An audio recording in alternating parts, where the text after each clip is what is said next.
Marina, thank you so much for joining us. Thank you for inviting me to this amazing show.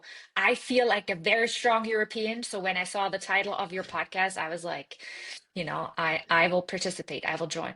You were meant to join us, and I believe you're fresh out of teaching a class about defense and the future of the military in Europe. So I'm glad that we've got you while you're thinking very much about this, even more than you normally might. I guess my first question is there is this plan to spend a hell of a lot more money on defense in Europe in the years to come. Before we get to the tricky question of where that money is supposed to come from, what is it exactly that we're planning to spend this money on? So, as you probably know, Europe is pretty weak when it comes to its defense capabilities. That's just a fact. Like some folks called it free riding, others said, like Europe was focusing on civilian and normative power, but when it comes to military capabilities and also the readiness of European forces, Europe is weak. And now, with the election of President Trump, I think there was a decision that we need to change that. And I think it will kind of go into two big chunks of programs. The first one is to acquire military capabilities, especially the capabilities that we do not have and where we rely on US,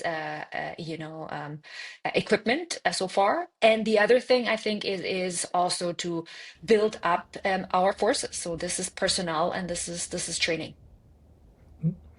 There seems to have been pretty much a lot of back and forth already in discussions around building up defense in Europe. So one day we hear about plans to spend 800 billion, and the next we learn that Italy and France are opposing a 5 billion injection to buy ammunition from Ukraine. So my question is, how do you think when it comes to the core priorities of European defense, are all countries in the grand scheme of things moving in the same direction, or is it just another case of a European ship with no captain? Mm. So I think I'm sitting in Berlin when I'm talking to you. I think Germany's role here is absolutely critical. I think a lot of the previous attempts to build up European defense didn't succeed because Germany wasn't on board. And I think this is really different this time. The incoming Merz administration seems absolutely determined. I'm sure you have heard that two packages passed, or one can even say three different packages passed last week here, both of our houses, the Bundestag and the Bundesrat.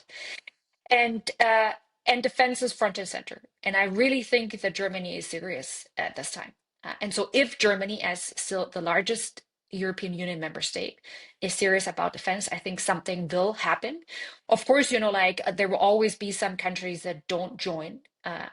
And in the big picture of things, like it's okay. I think like they should have the liberty and freedom not to join every program. But if there is, like a sufficient large amount of countries that is serious this time, and I think Eastern Europe is serious, Scandinavia is serious, I think Germany is serious. So far, also Great Britain, and I'm very happy that they're back. I think they're also very much on board. And I think also, like the French, in the larger picture of things, they are on board with these initiatives. The Dutch are, I think the Belgians are. Of course, like then you have maybe a Hungary and maybe a Slovakia right now under Fico, much more hesitant. Meloni, we can discuss, like where Italy stands, but I think she has also an interest in bolstering Italian defense industries. So in the big picture of things, I think this is really, this is a game changer, and I think we will see something happening. You are speaking to us from Germany. It is the biggest economy in Europe, but also a country that has been really wary of us having a strong military since World War II for obvious reasons. And after the full-scale invasion on Ukraine, Germany famously had a supposed turning point in its military policy, which resulted from very modest sending some helmets to actually being the biggest partner for Ukraine and sending the most crucial and stable support to them. So we are now seeing yet another major turning point in Germany's defense policies, and I would like to know which one do you think is the most important? Well, when it comes to the money, now the recent Zeitenwende that we have seen enacted last week is certainly more important than anything that has ever happened in German, defense history since the end of the Cold War. And like of course, you can ask like what has shifted, and it is the United States. right? So like it wasn't the invasion of Ukraine. I mean, that triggered something. I think Germans did wake up that Russia was a revisionist power and you couldn't trust them. But very quickly after the invasion, the Germans kind of, I still like the term free riding. I think they thought, like the United States is fully on board and the Biden administration was fully on board. German military aid and also in general, non-military aid grew because when the Republicans took over again in the House, so after the midterm elections in the United States, there were a lot of Republican delegations coming to Berlin and saying, you need to step up. So we very much saw also US pressure. And, with the inauguration of Trump and just in general, his relationship with Putin, how he treated Zelensky in the White House, all of this kind of accumulated in like what we see today. Of course, I think there's always like also a flip side that is important for everybody to know. And this is the economic situation in Germany. So I think if the German economy was booming, we maybe wouldn't have seen such a massive investment package. But there is, of course, also like the idea that this massive investment package in defense, coupled, of course, also with infrastructure and now 100 million in climate, will boost German productivity. You will have spillover effects. You will have, production lines that Volkswagen and Audi no longer use, that they can be taken over by Rheinmetall and other defense industries. So, I think first and foremost, this, the backstory is one of first Russian aggression, then, the shaky situation of the transatlantic alliance, but then also there is an interest in combining defense spending with a revival of the German economic base. So that is the idea, that we would spend loads of money, but more money kind of gets generated out of it. At the same time, it's an astonishing amount of money, 800 billion euros. Where is that money supposed to come from? And how realistic is this plan to raise that money? So in Germany in very particular, and like the EU is a little bit of a different story, but Germany has a fairly low debt to GDP ratio. Right. So the UK, I think it's about 105%. In France, it's over 100%. Germany, it was 60%. So yes, for in the kind of like the Western European world, Germany can increase its debt level. And this is what happens here, right? So like Germany now goes from about 60% to 80% of debt to GDP. And, in the Euro framework and given that it is still the third largest economy in the world, Germany can stomach this. It was like the big puzzle was rather before, why Germany had this very stringent debt limit, and why it was had such difficulty, also during the Euro crisis. But was a philosophical, ideological decision, and this kind of was let go now. On the EU level, on the one hand, it is small loans that come at a low interest rate. I think that's like 150 million. Here again, this, I think, comes partially through the European Bank of Reconstruction, and partially it's just, other loans. In the big picture of things, I think this is feasible. And the other one, the 600 billion, this is that you kind of loosen borrowing limits that were part of the growth and stability pact of the euro. So in the big picture of things, you make in a very different form, but you kind of allow members of the eurozone to take on more debt. Also, of course, kind of building on the kind of the credibility and viability of the euro as a currency, right? And this is if you listen to some critics, they basically say, in the long run, it will undermine the credibility of the euro as a currency. Others would say, it is one, whether you look at the Draghi report or kind of other reports, this is exactly the stimulus that is needed. Now it comes in a very different shape and form. Draghi never really mentioned a massive defense stimulus, but in the end, it is a type of stimulus that he also asked for. Also, reportedly, EU countries leaders have discussed taking on joint debt as a part of the effort to fund this. For people outside the Brussels bubble, Why is that so controversial? Yeah, so the especially Germany when the euro was created, it was very scared that you had other countries, especially kind of looking south, that already had a pretty high debt to GDP ratio, and they were now using the euro and the credibility of Germany and kind of like northern euro countries to further go into debt.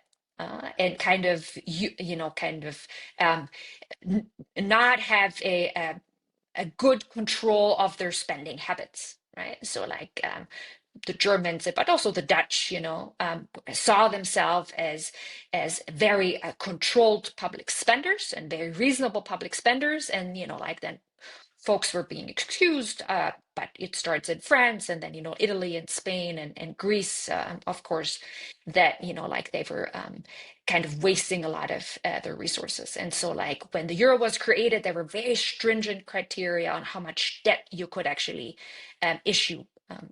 And like now all of this gets loosened, and of course the fear is and the criticism is that it will get out of control, and so that yes, maybe there will be now some kind of investments in defense, but in the big picture of things, it goes also into whatever that is, other infrastructure or even kind of social programs, and you financing your friends inside of the government and outside of it, right? And these kind of things. Mm. I mean, yeah, it's interesting you mentioned like where does the money actually get spent and how do we spend it efficiently? Because there's been a lot of focus on reaching higher percentages of GDP on defense spending. Is that definitely the best way of making us actually safer, just focusing on how much money gets spent? And also, this idea of spending more as a percentage of our budgets than we were previously spending on defense, as opposed to, the other places that money is going to have to come from, which is the health budget, the education budget, welfare support, everything else. There's not necessarily any incentive to spend the money more efficiently or effectively, is there? Like, is there a risk that all of this extra spending will just beef up the industry, yes, and maybe create a lot of profit for a few individuals and companies, but not necessarily make us that much safer at the same time? Yeah, so again, in Germany, it's like one of the exceptional cases, but since I think it is such a critical player in this question, the idea, and it was very much criticized, but the idea right now is that you don't necessarily have major cuts in other areas. That's why you have these massive spending packages, right? I mean, it is these 500 billion on infrastructure and like 100 on climate, and then in addition, which is even undefined, on security defense measures. I think in other countries it will not be that way, but you're 100% right that just talking about money is not useful. So I teach strategy, and like in my classes, the first thing that you always determine is what's actually your objective. What do you want actually to achieve? And then you look at like where do you get the resources from? And here I think like Europe is still, and Germany certainly, like it's still in the unclear, right? It's not entirely certain what we actually want to achieve. So do you want to protect Ukraine from Russia? So will Ukraine then become a European Union member state? Or is it, that you're just protecting European Union territories? Or like, are we certain we want to protect the Baltic states and, like the eastern flank? Is what we actually want to do? Uh, or is it in the end, like Germany's just building up its own defenses? So like they're drawing the line then, like maybe the Polish border. And all of this is very big. Even like right now, the German government, like there are no clear answers. Uh, and I'm very much, like in my capacity here at the Hertie School, and when I talk to different representatives of the government, I always say like, what is it? What is actually the goal? What are we trying to achieve here? Because in the end, right now, it is in the end about it's fear driven, and as said before, it is kind of like a measure to cope with the German economic recession. I think it's both. But the end goal at the German level, and certainly not at the European level, is actually not, like the kind of what are we actually trying to achieve is not certain. And, like it also kind of boils over into what kind of institutional framework do we really want to do this? Because right now it is about money, but if you really want to coordinate this, like there needs to be a lot of coordination, and it's unclear whether the Commission will do this, or is there kind of some other like NATO Europe organization that will actually do this, and how can we integrate non-European Union members into all of this, like, and here I think specifically of the UK and Norway, all of this is kind of like just massive question marks. Right now it's just, like there is money on the table. And of course, like money is better than no money, but it's certainly not enough. Yeah. And there is, as you say, this huge impetus to use this as an opportunity to boost the rather lackluster European economy while we're also building up our defenses. But we do need all of this stuff that we want to buy sooner rather than later. Can European companies start producing all of this extra stuff as quickly as we need it? Would it maybe be easier to just buy it from whoever can make what we need pretty quickly and at the right price? Well, here again is the big question. What is it that we actually want to achieve? Do we want to save Ukraine? Then we have like there's a huge time pressure because, I mean, negotiations are ongoing as we speak, I think, in Saudi Arabia. But if no consensus is found and no agreement, probably the war will proceed. And Russia is certainly right now in the material advantage, that's for sure. Although it's also kind of like, not extremely strong anymore when it comes to these capabilities, but Ukraine is lagging behind, and if the Americans are no longer helping Ukraine, then we need to do it, and there's like probably then we need to buy it off the shelf. But if the objective is something else, meaning we're actually like kind of hoping for some kind of settlement in Ukraine, however that looks like, and we are trying to protect, let's say, European Union territory. You have different estimates, but it looks pretty clear that also for Russia, it would take a while. They speak of like 4 to 5 years, if not more, to really have any kind of capability to threaten them. And then, like, of course, we can. There is time. Right? I mean, like I always say, if there is political will and there is money, you can do a lot of stuff very quickly. But both of this needs to be there. And, like in 4 to 5 years, you can build a lot of stuff if this is really like your top priority. You mentioned this idea of forming some sort of European NATO wing, and there's been a lot of talk over the past couple of weeks about the need for a coalition of the willing in Europe to lead this effort to boost our defense. And to what extent is that coalition already emerging, in your opinion? And who are the main countries who look, well, less interested in joining that coalition? So there's still a lot of mystery, right? I mean, like who will join this coalition of the willing? I don't actually, apart from a firm British and French contribution, I haven't heard of any other contingents that have been confirmed. In Germany, of course, like fair enough. Scholz can't decide it. He's the outgoing chancellor. Merz hasn't been confirmed yet, so I don't think like he could say anything on that front. So I'm tapping as much in the dark. Maybe you know more about. I just know that Polish government has not confirmed any contributions so far. I think probably you will have, like, I mean, there are, I'm certain that Scandinavian countries, probably also Baltic countries will join. Of course, there's always a trade-off. Should we protect our own country or should we go to Ukraine, right? This is very often the trade-off. And so I don't think that the Polish government is refusing to join out of, like they're not interested in Ukraine. But any kind of, contingent that goes to Ukraine cannot protect our own borders, and I think this is this concern. But I think this is to be seen how this coalition materializes. But once again, which I think, of course, is very interesting. I was just in London last week. Great Britain seems to be the leader of European defense. I'm personally very happy that they're back. I miss them a lot. But like who would have thought like that this happens after Brexit and this entire drama. And then at the same time, you have countries like Hungary who seem not so interested, but are within the EU. Does it matter if not all EU countries want to be involved in this to the same extent or at all? In the big picture of things, no. Because Hungary is fairly small. Of course, it can be a spoiler. We have to be very careful because, of course, when it gets to sensitive information, Hungary can also leak this information. So that's why it is, I would much rather have a Hungary on board than outside of it. But if you really want to build up European security and defense, you need a critical amount of European Union member states, and whether Hungary participates in this or not is not absolutely critical for the success of this endeavor.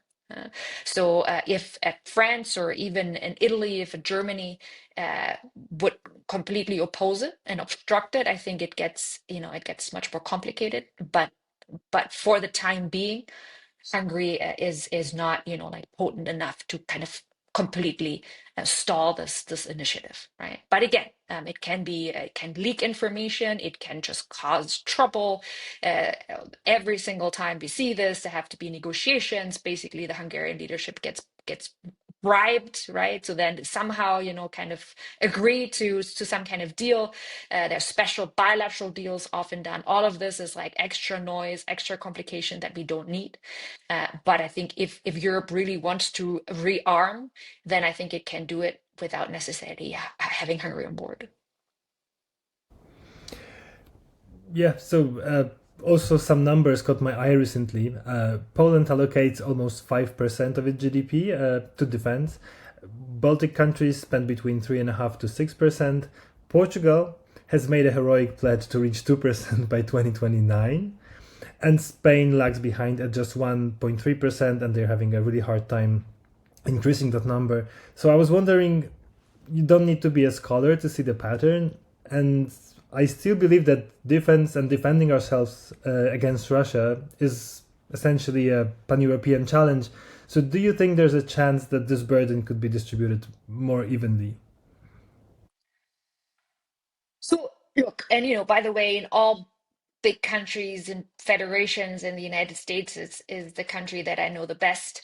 You have certain states that do more and others do less. Certain states are interested in certain topics and others are not so interested in certain topics. And I think that just comes with geography, that comes with history. And Portugal does this, has like his own advantages and disadvantages, and I think in certain situations, if they don't block initiatives, I think it's okay. If they don't necessarily engage to the same extent in these defense efforts as, for example, the frontline states as the Baltic states and Poland, right? So I think this is also like in a federation, quasi federal system. I think you need to also give states this leeway, right? This is the difference between a kind of voluntary a union that the European Union still is, and a mandatory kind of like top-down system, right? And this is not what Europe is, and I think it's a strength of Europe, right? That you can kind of opt in and out in a, of course, helpful and productive and constructive way. And I think for the time being, I still see this. I still see, that the Portuguese are, as a fairly constructive, and also, to a certain degree, Spain. So I think we should give them this freedom, so to speak, to choose. Mm. I wanted to finish this conversation, Marina, by asking you about the human side of all of this and the potential human cost if, God forbid, there are further conflicts on this continent. This plan is not just about having more guns and bombs, it is about having more troops that could potentially defend us. And obviously, no country likes sending its people, in particular its younger people, to be killed in a war. Can you give us a sense of how different countries around Europe are thinking about this need for bodies? I mean, we have pretty different policies around the continent when it comes to conscription and military service, also things like civil preparedness and getting citizens aware of stuff like, really basic things like where to get shelter. How are we preparing for this? How are governments thinking about this across the continent? Yeah, very important question, because indeed the approaches here have been very different. And I would always kind of juxtapose the Scandinavian approach, and to a certain degree also the Eastern European approach, then the German approach, and then maybe France and Great Britain. So, and my favorite approach so far has been the Scandinavian approach, because it basically tells its population, and probably you also saw this very famous brochure now that they distributed last year, how to prepare in case of war, I think it's called. And like it explains in very plain language, an attack on our country is a possibility, but we can do things to stop it, right? We are prepared, and here is what you can do, how you can get prepared. And like you can actually draw strength from this preparation. And I think this is very smart, because I deal with young people all the time, especially in Germany, until basically Russia's invasion of Ukraine. They were told in Germany that war is an impossibility. But it always has been an illusion, right? I mean, like there was always war around us, and to tell Germans this will never touch you, it will only happen in Africa or in the Middle East, is just wrong, right? So like there were reasons for why politicians in Germany kept up this narrative, but in the big picture of things, they had created a bubble. And so I think it was necessary to burst that bubble. It was an artificial bubble, but still now the defense ministry here tries to recruit young people. At least this was under the Scholz government, with the slogan of join the military, it will be an adventure, right? You will learn a lot, and you will grow. I don't think that this is a good narrative, right? You shouldn't join the military to seek adventure. This is not about deploying to faraway places in Africa and the Middle East and contributing to peacekeeping operations. This is really protecting your continent, democracy, the rule of law, right? Everything that we have achieved here in Europe. And so I think it is much more of a civil duty. Well, by the way, I'm also very much in favor that that young women and men need to serve in the military, right? This is our duty. This is, like if we want to keep up, what we have built here, which I think is absolutely beautiful in the European context, we need to also be willing to defend it, right? Because there's no automaticity anymore. So this is, and I hope that the new German government will change this and adopt much more the narrative that comes out of Scandinavia, right? So like, yes, there is a threat, but we can deter it, and even if something happens, we are prepared and we can defend ourselves. And then there's a third narrative that, of course, comes much more out of the UK and France, the European military powers, where this is just like a long legacy of just serving in the military and having, even family traditions of being in the various military branches. And, again, I think this is also not something that is very suitable to other European countries, because it's very much kind of like a legacy tradition thing that these countries bring, also, related to kind of colonial endeavors and these kind of things, right? So I think the most useful approach, and how I think, you can mobilize people, is the Scandinavian approach, to say, we have built an absolute beautiful community, and we need to protect it because it is under attack. Also, like in North America, and we need every single one of you to do your part. And some will do it in a kind of a security and defense and military way. Others will do it politically. Others will do it, like in the private sector or in media, like wherever that is. But it is now a task that we have at hand. We have to rise to this occasion, and like everybody needs to participate. It seems like the perfect message to end on. Thank you so much for your time today, Marina. Thank you so much. No, it was a pleasure. Yeah, anytime. Yeah. Okay, greetings from Berlin then.